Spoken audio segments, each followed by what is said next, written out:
So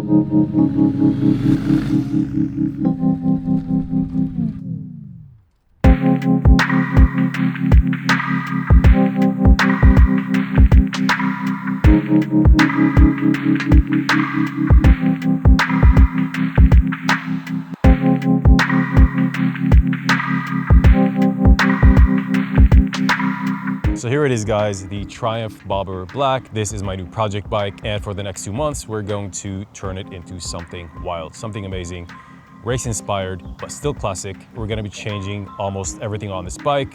Most of the parts are bolt-on because the Bobber is a stripped-down bike. Anyway, that's what Bobbers are. Now, this bike is a 2020 model, which was registered in 2021, August. It is first-hand with 20,000 kilometers on the dash. Now, the reason I got a 2020 model, a used Bobber, is mainly due to the price. Bikes in Israel cost almost double or even more than the initial price of the bike from the MSRP. Therefore, a brand new Bobber costs 30,000 euros, 120,000 shekels, a little bit less than that.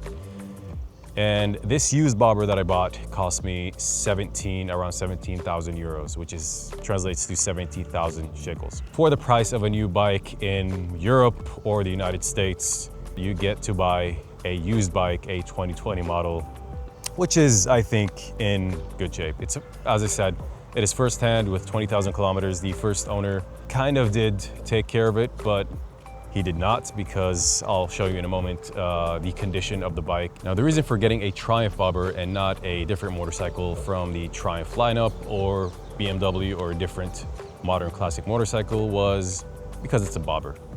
It is one seat, it looks nice, it looks sexy. If I wanted to get, for example, a Thruxton seating position, and generally the look of the bike is kind of similar to my Scrambler. I mean, if I sold my Scrambler, I would have gotten maybe a different bike, but since I have the Scrambler already and been riding it for around 2 years, the riding position is pretty close, pretty similar, and I was looking for something unique, something special, something different, and the Bobber was the only option for me.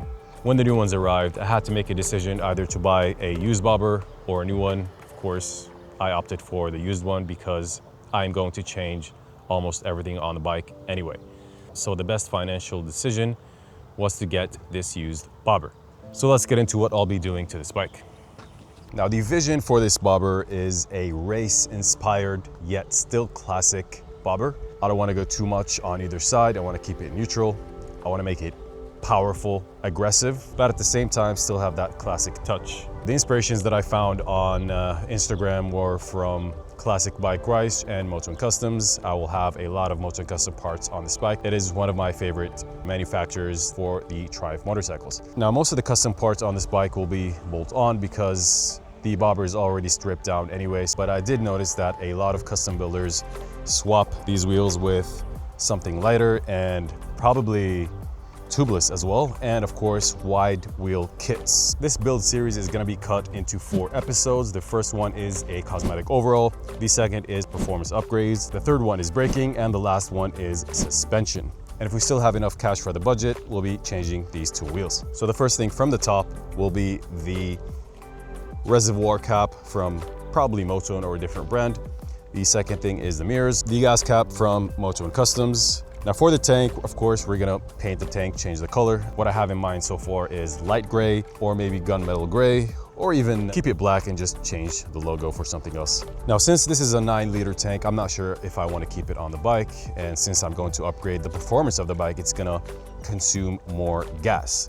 So I'm not sure if a 9-liter tank is enough for this bike. I find myself really pushing it sometimes on the freeway, on the highway. I may swap this one with the 13-liter tank that I took off my Scrambler 900.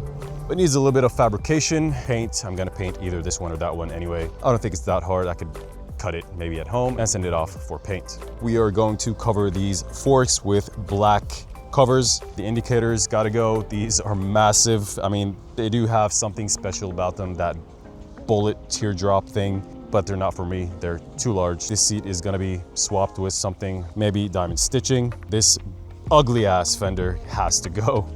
We're gonna apply a short fender that is going to be only up to maybe this side. The license plate will be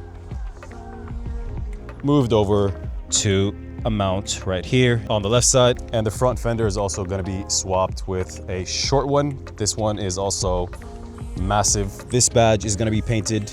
This is going to be painted, as well as this. This is going to be painted or swapped. I'll be removing this chain guard and installing something shorter, or just keep it off, remove it completely. Change the grips on handlebars. Now this exhaust has some sort of, I don't know what it is, watermarks.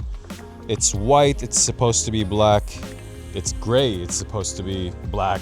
So at first I thought maybe I should just take these off, sandblast them, and then repaint with ceramic coating. But I thought about it and said, wait a minute, maybe brushed silver color on the exhaust will kind of make it stand out a little bit more. So what I did was order 2 downpipes from eBay. They're used but in great condition. And I ordered 2 slip-ons. I don't want to tell you what they are, but you'll see them very soon on this YouTube channel. I'm going to delete the airbox system and install pod filters instead, and a map will be needed for this bike. And lastly, for performance, I'll be changing the chain and sprocket kit. The chain will be either black or gold. I'm not sure, I don't like gold very much on classic bikes, but we're gonna add a few teeth on the rear sprocket. Will be 40 instead of 37 to add a little more torque. Now for handling, this bike will need some suspension, new wheels, or new tires.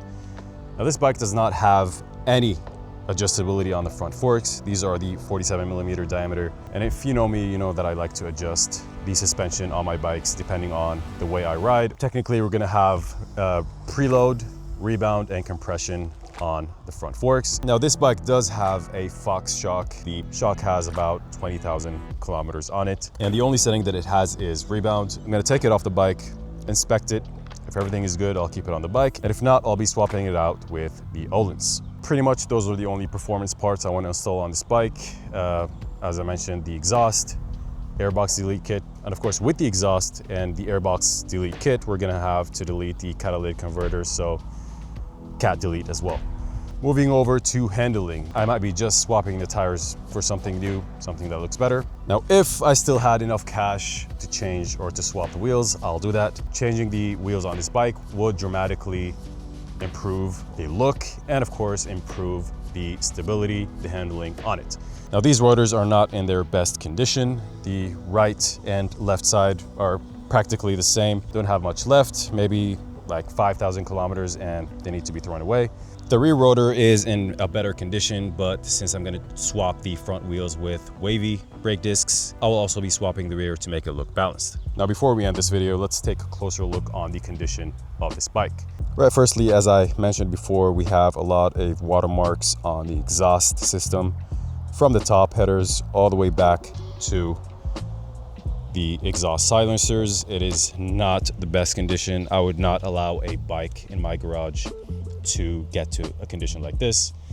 We do have a few scratches right here on the footrests, foot pegs. I don't know if it was from a lean angle or maybe off of a wall or something like that. We do have a scratch here on the exhaust. The exhaust is going to be swapped, thrown away in the garage anyway, so that's not very important.